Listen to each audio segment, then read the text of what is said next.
When it goes on Matthew 15, reading from verse 21 to 28. Verse 21, and Jesus went away from there and withdrew to the district of Tyre and Sidon. Those were Gentile districts.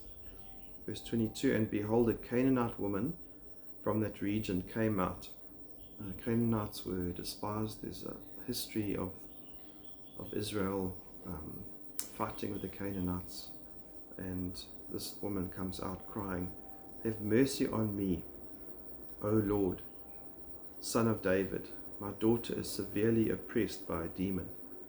Just notice these terms that the Canaanite uses. O Lord, that's curious, acknowledging him as God, Son of David, messianic title that the Jews would have known. She had obviously heard about Jesus, had faith that Jesus could heal her demon-possessed daughter. Verse 23, but he did not answer her a word. It's interesting. Sometimes Jesus doesn't answer.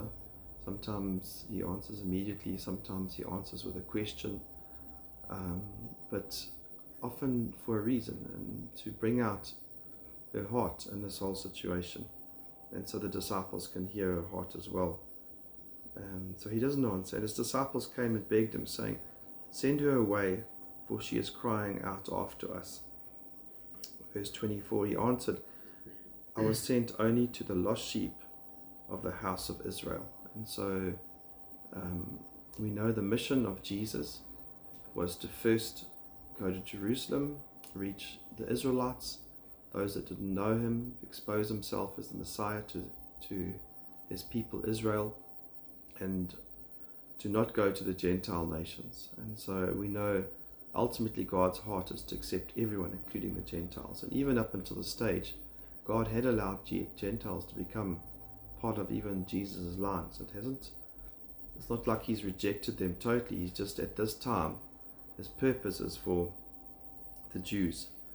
And so he answered, I was sent only to the lost sheep of Israel. Verse 25, but she came and knelt before him. Notice her humility here. Very important that she's recognizes not only who Jesus is, but her attitude coming to Jesus, kneeling before him, saying, Lord, again curious, help me. And he answered, it is not right to take the children's bread and throw it to the dogs.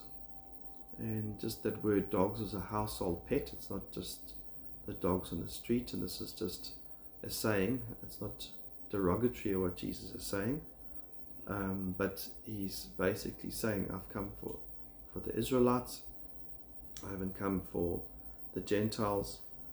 But it's amazing faith that she has here, and amazing humility, and amazing that she recognizes Jesus as the Messiah and God. And he answered, and she said, yes, Lord, even the dogs eat the crumbs that fall from their master's table. She recognizes the master with humility. Just give me a few crumbs, Lord Jesus. Then Jesus answered her, O woman, great is your faith.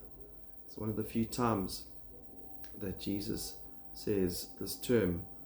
Often he says, your faith has healed you, but here he says, great is your faith, acknowledging that she's got a lot of faith. We see this, the centurion, when he says to Jesus, just heal, you don't have to say the word. And Jesus says, I haven't seen faith like this. So a couple of times Jesus recognizes great faith, and this is a situation he recognizes great faith, because here's someone who's not of Israel, not deserving, but understands who he is, coming in great humility and great faith. Be it done for you as you desire. And her daughter was healed immediately. Jesus, recognizing this faith, having compassion, and healing this Canaanite woman's daughter. Amen.